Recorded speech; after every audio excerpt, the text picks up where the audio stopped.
This is Jennifer Mee in the Pinellas County Justice Center. At 19 years old, she was arrested on charges of first-degree murder. But this wasn't the first time Mee grabbed the public's attention. When she was 15 years old, she gained international fame when she developed a case of uncontrollable hiccups. She was initially known as the Hiccup Girl, but that all ended when her hiccups were cured and the media had no more interest in her until she was arrested. Mee was accused of setting up a robbery with victims she had met online. She had reportedly recruited Lamont Newton, her boyfriend at the time, and another friend, LaRon Rayford, to help rob victims. Mee met up with a 22-year-old man she encountered online. She lured the man to a vacant home, and her two friends robbed and shot the man, which killed him. They got $50 for the robbery and murder. Mee, Rayford, and Newton all lived together and were arrested within hours of the crime. When Mee had first gone arrested, she was in jail and she had a phone call with her mother where she admitted to her involvement, and the conversation ended up being recorded. This call may be recorded or monitored. I have a free call from Jennifer Mee, an inmate at Pinellas County Jail. I got charged for murder in the first degree. Charged for murder in the first degree? Yes, sir. What charges and who did you kill? I didn't do nothing. I was just there at the wrong time, at the wrong place. Hello? Hi, Mama. Hello, Jennifer. What's going on? I'm in jail Why are you in jail? from murder in the first degree. Who'd you kill? I ain't killed nobody. Because I set everything up. It all went wrong, Mama. The jury returned a guilty verdict, and Mee was found guilty of first-degree murder. We, the jury, find the defendant is guilty of murder in the first degree as charged. And now the judge will hand down the sentence. Why don't you go to the podium, please? The jury having found you guilty of murder in the first degree, Miss Mee, I will adjudicate you guilty and sentence you to life in prison without parole. I'm ordering the 550 standard fines and court costs. You have 30 days to appeal. Yeah, okay? Her co-defendants, Rayford and Newton, were also convicted of first-degree felony murder and were sentenced to life in prison.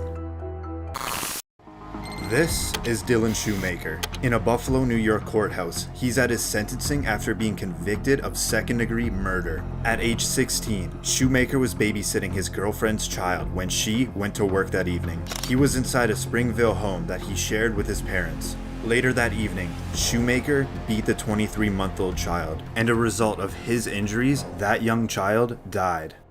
Dylan Shoemaker would later be arrested and charged with the murder of the toddler along with child abuse charges. Mind your own business. Shoemaker was reportedly trying to get the child to stop crying, and he never wanted to hurt the child or for him to die. But the jurors didn't buy it, and Shoemaker was convicted of second-degree murder. Now, watch closely as Shoemaker enters the courtroom. Before he could even get set up behind the defense table, he starts crying and telling everyone how sorry he is. I didn't mean to kill Austin. Ashley, I really didn't. I really think I did that. I didn't mean to hurt him. When Shoemaker was awaiting his trial, he had a phone call with his mother, and the conversation ended up being recorded. Now, listen to the judge on what Shoemaker said to his mother. In a phone call to your mother from the holding center, you stated, and I got a quote from the court reporter, "I am a 16-year-old blonde. Probably all I have to do is cry in front of the jury, and they're going to feel sorry for me." I can't take back what was done.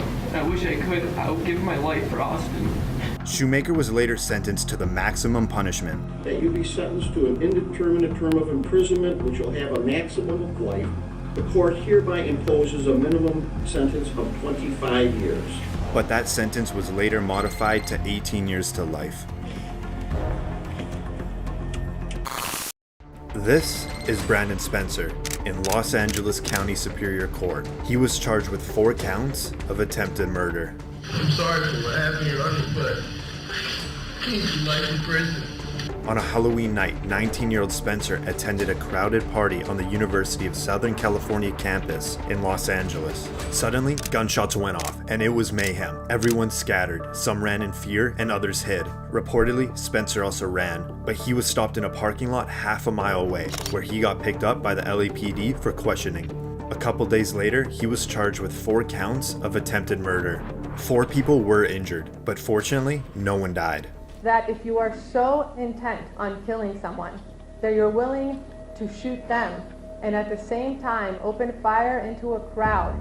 Prosecutors argued during the trial the shooting was a result of a feud between Spencer and a rival gang member, and that he was a documented, well-known gang member himself. I'm not a bad person, but I made mistakes. But I'm not just some gangbanger that you tried to portray me as. Spencer maintained his innocence throughout the trial, but the jury didn't agree. Nearly 50 family members and friends packed the courtroom. As the judge read the sentence, sheriff deputies had to restrain Spencer as he banged his head on the defense table. Penal Code Section 12022.53D. This is to be concurrent. Reportedly, Brandon was sentenced to 40 years to life for 4 counts of attempted murder. This is Martise Fuller in Kenosha County, Wisconsin. On trial, he's accused of killing his ex-girlfriend and attempting to kill her mother. Reportedly, 15-year-old Martise Fuller broke into his ex-girlfriend's house armed with a handgun. When his ex-girlfriend was listening to music in her bedroom, she was shot and killed. After hearing gunshots, the mother emerged from her bedroom and came face to face with the shooter, and she was shot twice. The mother would survive the shooting and identify Martise Fuller to the police. Fuller pleaded not guilty, but the jurors disagreed. We, the jury, find the defendant guilty of first-degree intentional homicide. After the jury found Fuller guilty on 3 counts, he showed what appeared to be emotion for the first time on trial.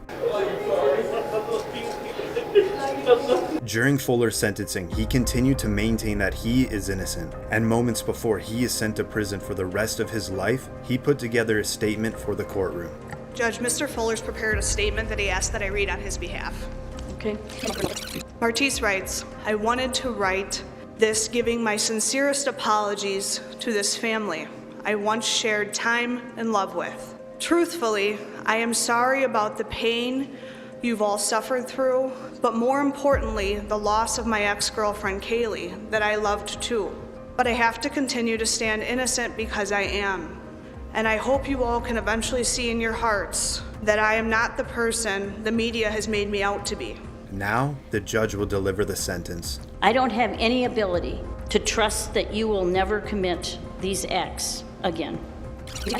So in the interest of protecting the public, acknowledging the seriousness of these acts, the court orders that on count 1, you are sentenced to life in prison without eligibility for extended supervision. As Fuller is being sentenced to spend the rest of his life behind bars, it appears he's completely unfazed.